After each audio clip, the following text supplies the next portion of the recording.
New Buddha-Way Dhamma Talks. Jeff Hunt presents a talk on some aspect of the Buddha's teaching.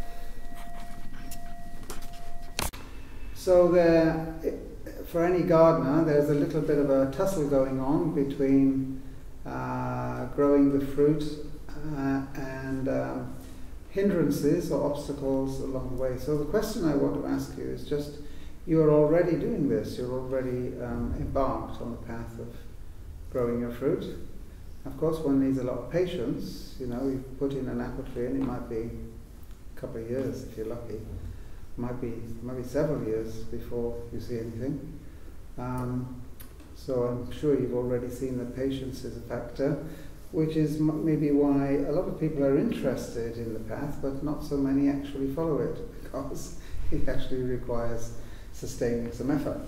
So, a question I have for you: what do you regard in your own experience as the fruit and the pests? That is, in other words, what benefits do you think already you might be seeing within yourself, right? Not theoretically, but that you've actually experienced. And what are the obstacles, the difficulties, starting from day one, that you have encountered in beginning on this path?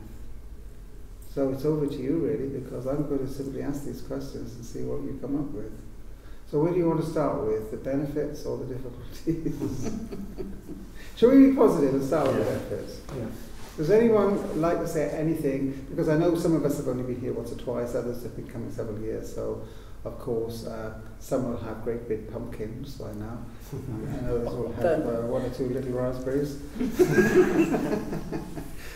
So, anything that anyone would like to say about, in their own experience, of what, at any level, the benefits might be? Yes? I'll start. I'm undoubtedly far more aware of what is going on in my mind or my head or my emotions than I was. I watch myself a lot more, and I do find that, hopefully I do find that I'm able to take a step back if I feel irritation or anger or fury or whatever arising. And therefore I'm in a better position to deal with it in a thoughtful, mindful way. Right, okay. Okay. I might come back to you in a minute. Anyone got anything? Either a response to that or something they want to say on their own account? I just find that I am able to go to a place of peace when I come to the meetings, and then that peace is accessible to me afterwards. So it's a place that I can return to if things are difficult, or yeah.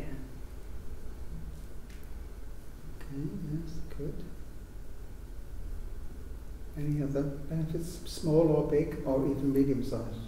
I think for me, one of the things that I've gained since I've been coming to these meetings, it's only been a few, is a greater understanding of compassion. And with certain things that have happened just recently, my normal emotive state has been greatly challenged, and I've been more compassionate about it than I ever thought I could be or have ever been. Compassionate about yourself or others, or both? Others. Others. And it's been quite an eye-opener for me in a lot of aspects, and it's made me realise a lot more about myself. I've still yet got to explore a lot more, but as a foundation for me to build upon, it's quite a rewarding one in itself. Okay. Okay. Yes, I just think that compassion and loving kindness are two of the most beneficial things.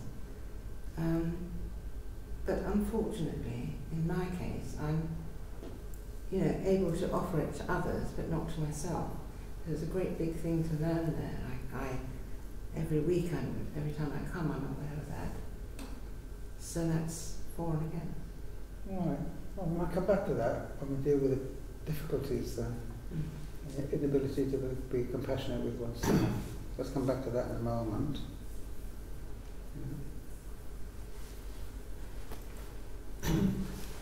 Cool. I think I can say I do find less things upset me now, less things tend to start to make me angry. So whether that's a bit of equanimity coming in there, I do think that has been a benefit already. Okay. I can relate to all that's been said so far, and I can get to nice places of peace, but you do have to watch yourself sometimes, because you can go backwards as well if you're not careful. So sometimes it's up and down, but generally speaking, yeah, I'm a lot better, both in patience and in peace, but there's still a long way to go. Well, similarly, I think it's, for me, getting into a daily kind of practice, even if I'll spend 20 minutes on a cushion. It's knowing, being aware that if I don't do some sort of practice, really focused, then things become, start to slip and become a bit chaotic in my head. I'm thinking about the metaphor of a fruit, and I'm thinking about always have a bowl of fruit on the kitchen table. Sometimes, food things go off and you get flies, little fruit flies flying out, so they're the pests. And that's quite a good reminder to sort of keep on the path and keep that sort of discipline, I suppose. Yeah, thank you. I think one of the things for me was learning to challenge the idea of there being distractions or hindrances or pests in a way, because that is quite sort of judgmental, confrontational thinking. After all, nothing is a pest in itself, is it? Just ecologically speaking, everything fits together quite nicely. We can't actually do without some of the things that we regard as pests. So slugs and snails actually eat up a lot of weeds as well, for example. But the point I think for me was that it was quite a breakthrough when I realised that I could learn from a hindrance or an obstacle. In fact, they were my best teachers, because they presented me with a situation which I felt initially was obstructing me. But then I realised that it was me that was obstructing myself, because I perceived that as obstructive. Right? So it wasn't that it was obstructive in itself, so it was teaching me a lot about myself. So that was quite a breakthrough when I made that step, because I think up to that point I'd always divided the world into the things that sort of were nasty and obstructive and that I didn't like or didn't want, and the things that I did like, I didn't want, and actually all of that is just going on in my mind, isn't it? That was one thing I think was important for me to know. So if you saw something that you didn't like, you not turned it round exactly, but instead of thinking this is revolting or horrible, that's it. You thought it was your reaction to it that was troublesome. But things are difficult, aren't they? Well, as I've gone on, actually, you just cease to see them as something you don't like. Because it's not that you like it; it's just that it is what it is. So it just exists. If it's, for example, if a slug is competing with me for my lettuces, it doesn't follow that it's something that's bad or that I should reject. It's something that is competing with. It's doing what I'm doing. It's trying to eat a plant. Okay, so who's going to be the winner in this case? Well, I can remove the slugs. I don't have to kill them. I don't have to hate them. I don't have to make exclamations of hatred every time or sounds of disgust every time I see one. I can pick them up and put them somewhere else, for example, which is what I do most of the time now. I think one kind of positive thing about coming to New Buddha is the sort of companionship that you meet other people who might be like-minded, and we talk about kind of a vision of how the world could be. But then in a way that it has made me contemplate things and think, wow, this is how the world is. How can that change, you know, from a small group of people? How can that message spread around the world? So it does make me view, you know, the news differently, and one can move from the positive to the negative quite easily, because where there's a positive there has to be a negative. So seeing things in terms of positive and negative is in a way part of the problem. So, you know, asking about benefits of fruit and pests is already polarizing the situation. But when you think that if one is learning about compassion, loving kindness, trying to be perhaps questioning one's own generosity or gratitude or whatever, one thing that happens is that one could become a bit more judgmental about others. You know, you start thinking, oh, well, now I've learned that, I see what a mess the world is in. I see how full of hatred people are. I see how selfish people are. And then one starts feeling heavy about it. And so now we're going into a difficulty, because that could then sort of say, well, that wasn't exactly what I expected from coming to. So what's gone wrong here? Do you think something going wrong here? Because it's a very natural thing to happen. Well, what's going wrong is human being. Being a human being, isn't it? I mean, you say, here's the positive, and then you see the negative. I don't know whether it's innate or learned behaviour. It's definitely a behavioural thing, and you come in here and be really thought-provoked and stimulated and accepting, and then you go home and watch the news, and you think, oh, you don't watch the news, better still. Well, I do occasionally watch the news. But if you do watch it, or it's on, others watching, I mean, you despair, actually. Right, well, that's what I want to talk about now. I mean, it's not only despairing. You know, you've only got to drive home, and you might see someone who's driving in a rather reckless way. What am I to make of that? Am I to say, well, this is how the horrible world is out there, but being a Buddhist, I know better. Yeah, but this isn't really the way to go, is it? No. But you can slip into that kind of judgmental framework from having learned so much about our potential for being generous, grateful, kind, and so on. Because then the next thing you notice is that necessarily the way of the world, is it? No, well, not but all the time. For more extreme things, I don't walk out and think, oh, that's it, I've learned it now. You know, I will be compassionate the whole time, because that's not the way it is. But then, if you look at a war situation, then that feels so extreme. But we have to try to avoid this taking extreme scenarios for the discussion, because it's not it doesn't really necessarily help us much. It's like it's too abstract. It's sort of over there somewhere, encountering a terrorist or getting involved in a war or something. I mean, actually, just going through the door, going back to your family, going to the workplace, encountering people in the street, in the supermarket, you know, and all the things you have to deal with in ordinary life, you know, pay bills, the printer doesn't work, get all these nuisance calls, or I mean, just life. You know, that's what we really have to contend with. So, do we see that as somehow? Do we see that as worse as a result of what we're learning here, or are we learning a difference? Are we learning better how to understand it and cope with it? You see what I'm saying? Because if you took it in the wrong way, you could sort of just fall into a slough of despond, couldn't you? I mean, with a feeling of superiority, like, you know, I'm kind and compassionate, but look at the rest of them. No, I think so. Yeah, go on. I think perhaps one, because of coming here and discussions and thinking and hearing what you say. I think perhaps one is more aware of what is going on. Perhaps one's eyes have been opened more.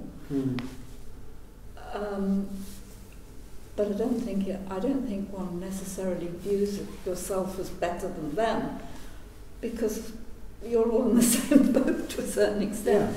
Yeah, I think what one does feel is that you sort of start to recognise somebody maybe who's been touched by what we do, perhaps, or people who perhaps you're on a different wavelength sometimes.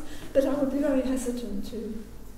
I think one of the mistakes we make is that, like, we talked about compassion. It's like you might come to the conclusion, well, I'm more compassionate now than I was, but in reality, when I meet the person who's harmful or behaving recklessly, I'm not at all compassionate. What's happened there? I thought I was compassionate, but no, I'm not being compassionate. So is it I'm only compassionate when it suits me?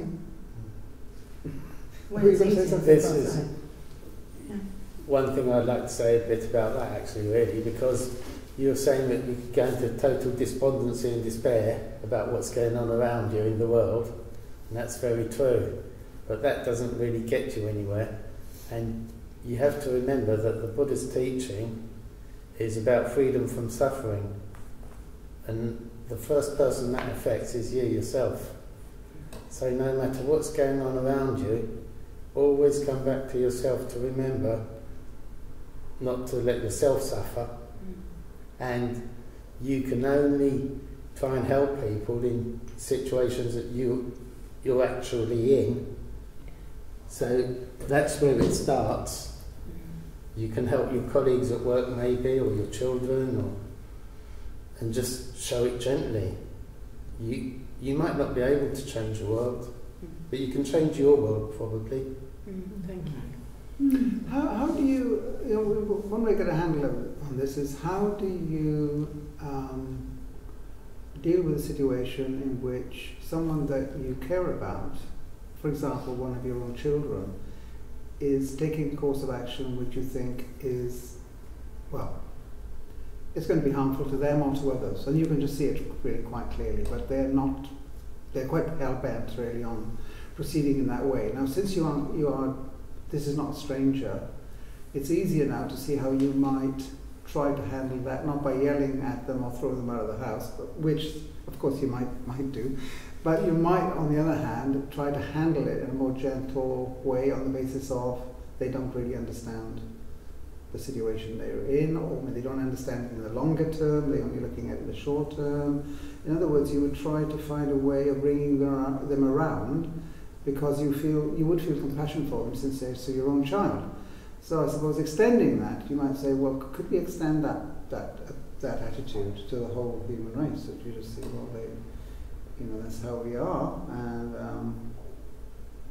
just do your little bit, really, to bring around the way of thinking and the way of acting, so that it's less harmful. Not that it's that you're going to achieve everything by yourself, but that it's important for each one of us just to as you were saying, is that you start with yourself, because what right do we have to expect any change from others if you can't change yourself? That's where it starts. And then don't think about the consequences. Just be more compassionate, be more kind, and don't think about the consequences. That actually, paradoxically, that is probably the only way the change will come about. It sounds paradoxical, doesn't it? It's like we always think that you've got to have a clear idea of what changes you want to bring, so then we judge people, put them in categorize them, and then we want to impose some change on them. What's missing here is any assessment of oneself, and not seeing the affinity between oneself and everyone else, that we are actually all in the same boat. That whatever I see in other people, and actually can't remember who said it, but what I dislike most in other people is probably what I fear most in myself.